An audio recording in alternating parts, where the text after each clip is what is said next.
ngobrol tentang algoritma lagi. Jadi juga kita akan ngobrol algoritma Dutch Method, algoritma Extra, algoritma banyak lagi kan. Nah sekarang kita mau membahas algoritma pergerakan dinamis. Sebelum itu, di sini aku mau memperkenalkan narasumber kita hari ini ada Sidik Septiana. Dia merupakan teman sekolah saya juga di kebetulan di semester 3 kelas A6. Gimana kabarnya Kak Sidik? Alhamdulillah. Alhamdulillah ya. Kita langsung aja kali ya, kita membahas tentang algoritma pemrograman dinamis ini untuk lebih jelas dan lebih dipahami. Langsung aja kita langsung aja. Boleh dijelaskan? Boleh. Saya ya, jelasin secara santai aja gitu ya. Iya, santai aja jangan tegang-tegang. Oke, di sini juga saya ada teks ya untuk supaya terstruktur gitu. Iya, boleh. Oke, saya akan jelasin nih apa sih gitu, algoritma pemrograman dinamis ini gitu, secara singkat. Dan sudah kita ketahui gitu, bahwasanya algoritma itu adalah untuk menyelesaikan masalah. Gitu. Nah di sini kan ada algoritma pemrograman dinamis. Gitu. Berarti kita berbicara tentang spesifik tentang algoritma pemrograman dinamis ini. Gitu. Nah untuk pengertiannya adalah algoritma pemrograman dinamis ini adalah teknik algoritma yang digunakan untuk menyelesaikan masalah yang bisa dibagi menjadi sub-sub masalah yang tadinya masalahnya besar nih, kompleks gitu, yang bertimpa-timpa gitu. Jadi di algoritma ini itu dibagi-bagi lagi gitu, menjadi sub-sub masalahnya supaya apa ya, supaya bisa mempermudah lagi buat kita untuk memecahkan masalahnya. Nah untuk membedakannya gitu ya dari algoritma yang lainnya adalah kita tidak menghitung ulang gitu. Kalau misalkan kita tuh sudah menghitung nih dari misalkan ada masalah gitu lah, masalah kita tuh sudah kita selesai gitu. Nah dari algoritma ini tuh jadi sebuah masalah itu tidak diungkit lagi gitu. Jadi kita kan sudah membaginya menjadi sub-sub masalah. Nah kita beresin dulu nih sub-sub masalah ini. Nah ketika sudah kita selesai sub-sub masalah ini, kita simpan dulu.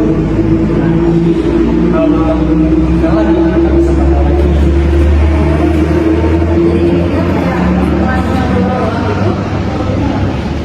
Ya betul. Jadi sub masalah itu bagian-bagian kecil dari masalah yang bisa diselesaikan secara terpisah. Terus sub masalah ini juga memiliki struktur yang serupa dengan masalah tersebut, tapi lebih sederhana. Jadi untuk menyelesaikannya itu kita tidak jadi tadinya masalah itu sangat kompleks gitu ya, dengan algoritma ini masalah itu bisa menjadi bagi lagi itu supaya lebih sederhana lah itu, jadi mudah untuk menyelesaikannya gitu. Ini buat penonton mungkin kurang jelas ya, maksudnya dari materi pusing gitu ya, susah memahaminya. Terus kita mau spesifikasinya deh Kak, contoh gitu ya dengan sehari-hari gitu, ada bagian lebih paham. Biasanya kalau dari kehidupan misalnya itu lebih gampang memahaminya, ada nggak? Ada sih. Kalau teman-teman tahu ini tahu apa sih masalah Fibonacci gitu. Jadi Fibonacci ini adalah perhitungan lah. Ya teman-teman bisa searching dulu gitu apa itu Fibonacci gitu ya, supaya supaya bisa lebih jelas gitu ya, lebih paham gitu. Nah contohnya itu sih dari yang paling klasik itu adalah masalah dari Fibonacci itu. Jadi untuk menghitung angka Fibonacci ini, jadi Fibonacci menghitung angka ke n. Kita bisa menghitungnya dengan cara yang sangat sederhana, yaitu angka Fibonacci ke n itu adalah hasil penjumlahan dari dua angka sebelumnya. Misalkan angka ke n 1 dengan angka ke n kedua gitu ya. Secara sederhana sih itu gitu, cuman untuk yang lebih jelasnya gitu ya, mungkin saya masih banyak menggali lagi gitu ya, cuman bisa secara sederhana gitu, menjelaskannya. Oke, terus untuk algoritma pengetahuan ini kan pasti ada kekurangan. Bisa dijelaskan nggak? Kalau kelebihan dan kekurangan sih pasti ada ya, karena setiap hal kehidupan juga gitu, manusia kan pasti ada kelebihan dan kekurangan, apalagi ini kan yang diciptakan oleh manusia. Untuk kelebihan dan kekurangannya sih ada beberapa sih. Kita mulai dari kelebihannya dulu gitu. Oke, dari kelebihannya sih ada efisiensi waktu ya. Jadi mengurangi waktu komputasi dengan membutuhkan perhitungan langsung masalah yang sama. Untuk kelebihannya itu ada efisiensi waktu itu, berarti pengoptimalan waktu lah. Terus yang kedua ada menyelesaikan masalah kompleks. Tadi sudah dijelaskan ya bahwasanya algoritma ini tuh menyelesaikan, tadi kan masalahnya kompleks gitu ya, terus dibagi-bagi lagi gitu menjadi sub-sub masalah yang lebih sederhana. Jadi ya itulah. Jadi kelebihannya itu. Terus untuk kekurangannya? Oke, untuk kekurangannya sih dilihat dari apa ya? Yang paling signifikan dia dilihatnya dari untuk penggunaan memori.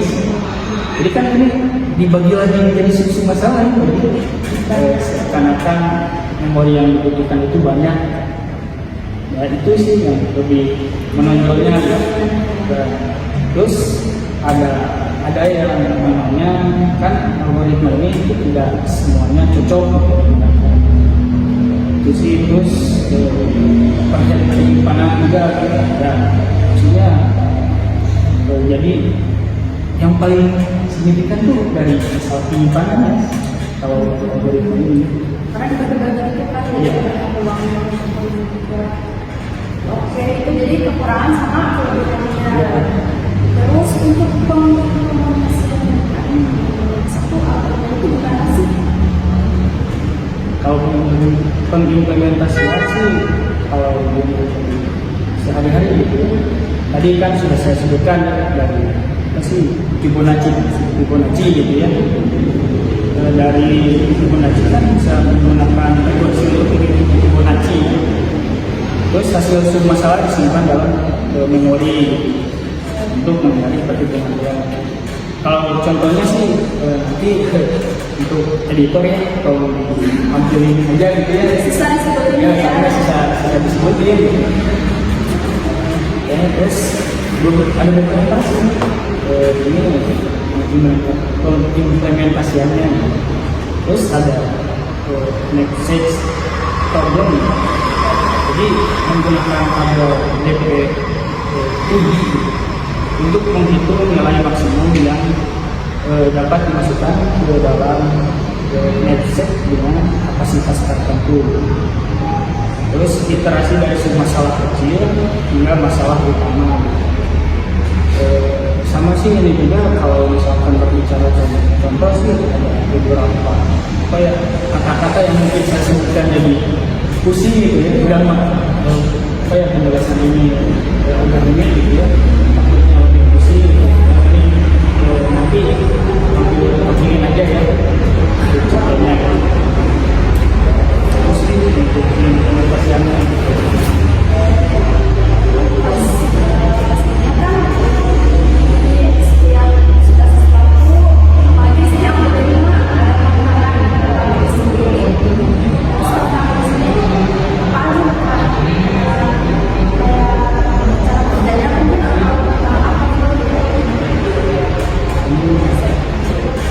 kalau melihat dari tantangan sih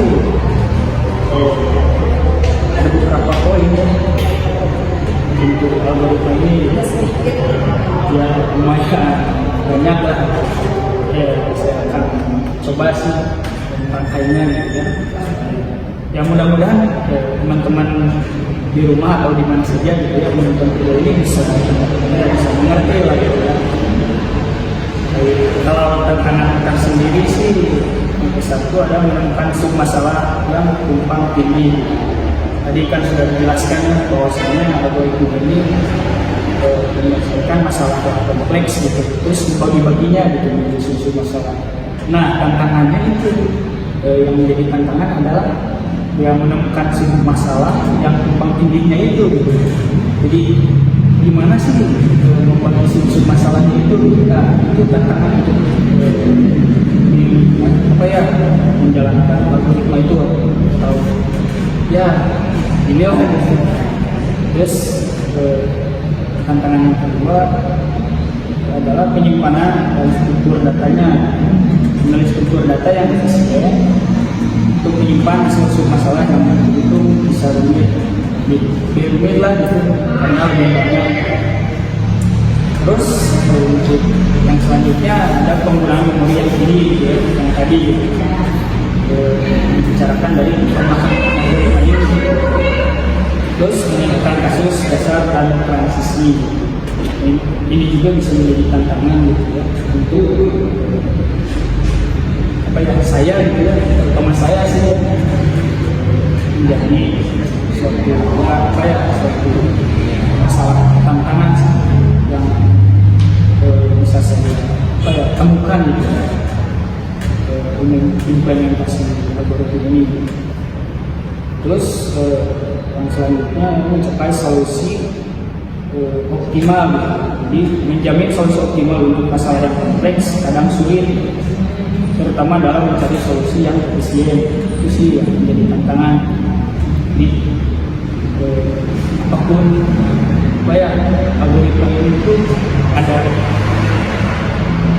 kelebihan dan kekurangan gitu ya. pasti menimbulkan tantangan yang lebih tinggi. Terus masih ada ini sih terakhir ya dari kompleksitas waktu.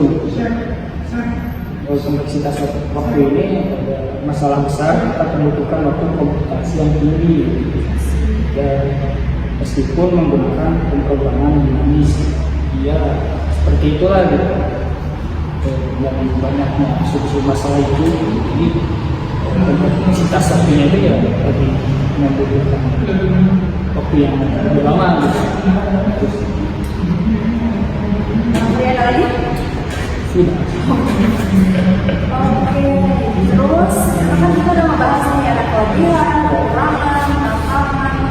Nah, sekarang tips biar para juga apa ya bisa menggunakan algoritma dengan sehingga kalau kita memahami biasanya apa sharing. Ada beberapa tips ya saya bagikan itu yang mudah-mudahan ini bisa diterapkan oleh teman-teman. Oke, yang pertama dan pastinya adalah identifikasi isu masalah. Sebelum menggunakan program dinamis ini, pastikan bahwa masalah yang sedang dibicarakan dapat dibagi menjadi sub-masalah yang lebih kecil dan lebih sederhana. Jadi kita coba jadi identifikasi dulu apakah masalah ini bisa dijadikan sub masalah yang lain gitu, apakah tidak. Terus yang kedua adalah mencari overlapping sub problem. Jadi pemrograman dinamis efektif ketika ada overlapping sub problem atau sub masalah yang muncul berulang kali. Terus jika sub masalah sering muncul, simpan hasilnya untuk digunakan kembali. Ini adalah inti dari memorization atau tabulation dalam pemrograman dinamis ya. Terus tips yang ketiga menyusun penyelesaian secara bottom up atau top down. Kalau tadi kan sudah disebutkan ya, ada bahasa tadi memoization dan tabulation gitu ya. Oke, itu memoization atau top down menggunakan rekursi dan menyimpan hasil masalah yang sudah dihitung ke dalam tabel untuk mencegah perhitungan ulang. Ini sering digunakan ketika masalah lebih mudah dipecahkan secara rekursif. Ini biasanya ya masalah yang agak agak cepat diselesaikan lah, boleh digunakan lah. Terus ada yang namanya tabulation atau bottom up ya. Jadi bottom up ini menghitung solusi dari masalah terkecil menuju masalah utama. Biasanya digunakan dalam bentuk iterasi. Ini bisa lebih efisien dalam hal ruang memori dibandingkan dengan pendekatan top down. Terus untuk tips selanjutnya ada yang namanya penyimpanan hasil masalah. Ya, jadi gunakan file atau tabel untuk menyimpan hasil masalah yang sudah diselesaikan. Jika menggunakan pendekatan top down, simpan hasil masalah dalam case, misalkan array or dictionary. Terus jika menggunakan pendekatan bottom up, buat tabel dan hitung hasil secara iteratif.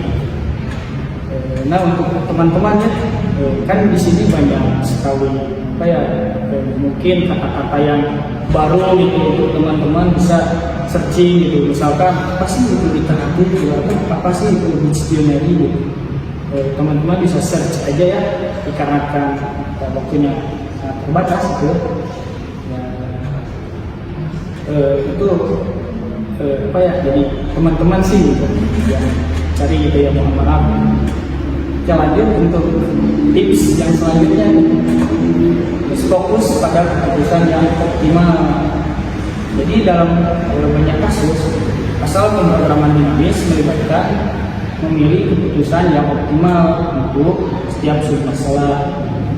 Jadi pilih keputusan terbaik pada setiap langkah berdasarkan hasil sebelumnya. Misalkan dalam masalah keputusan untuk memasukkan item ke dalam tas atau tidak diambil berdasarkan solusi optimal untuk kapasitas tas yang lebih kecil. Oke, terus tips selanjutnya ada gunakan struktur data yang tepat. Struktur datanya juga harus tepat ya. Jadi jangan tidak struktur, jadi harus terstruktur ya, apa juga harus terstruktur ya, biar hasilnya juga bagus.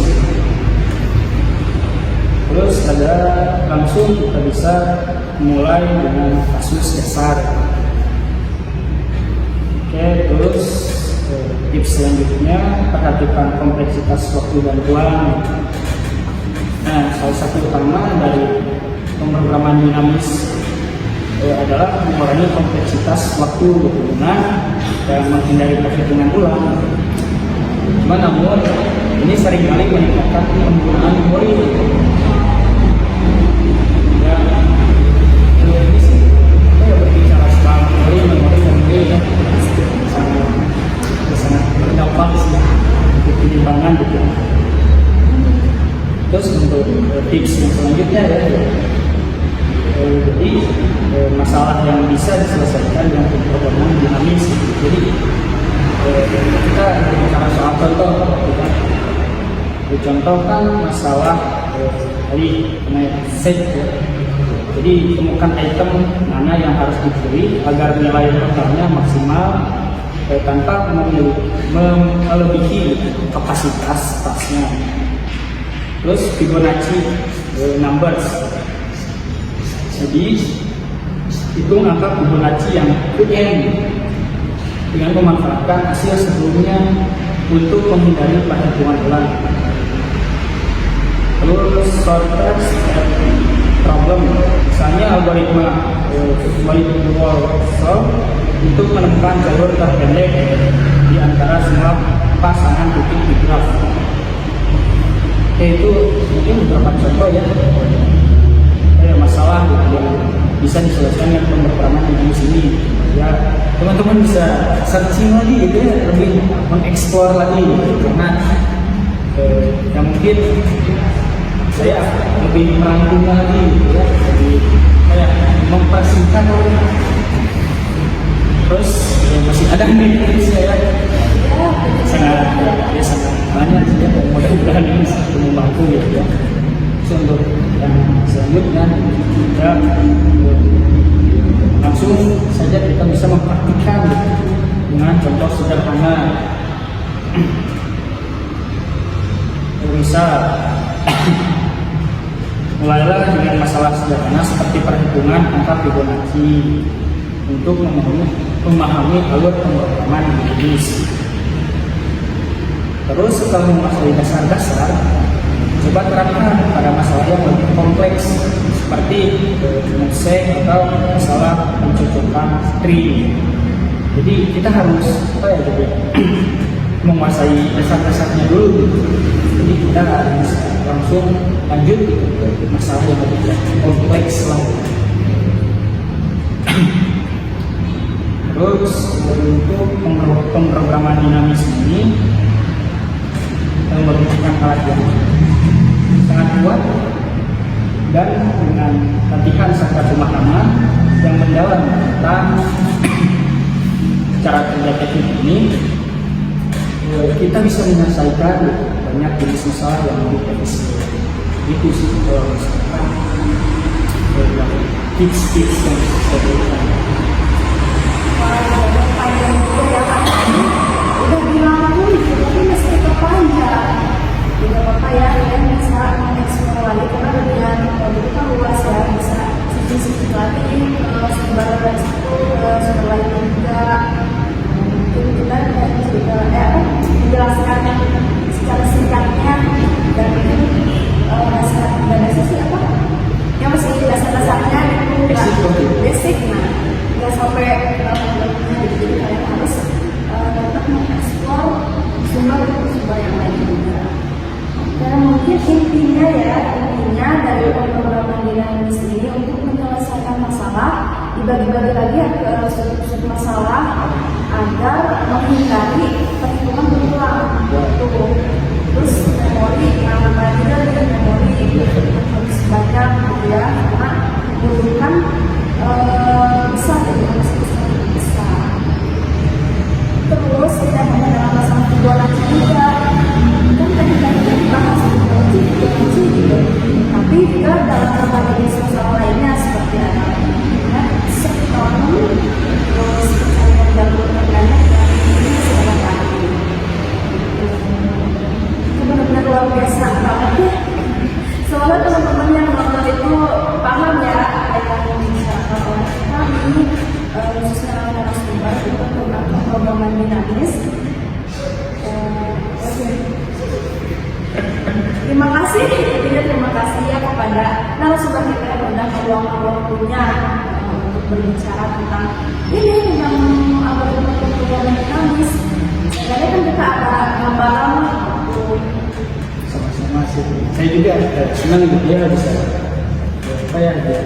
membahas ini gitu, membagikan pengetahuan juga sedikit saya miliki itu kepada teman-teman yang mungkin terkait dengan algoritma pemrograman di sini. Oke, terima kasih semua kalian juga yang sudah menonton sampai akhir, dari awal sampai akhir, yang cukup membuang ya, memanfaatkan waktu gitu, memanfaatkan waktu beberapa menit ini untuk mendengarkan pembicaraan kami. Dan jangan lupa kalau kalian merasa bermanfaat nih kontennya, like dan subscribe.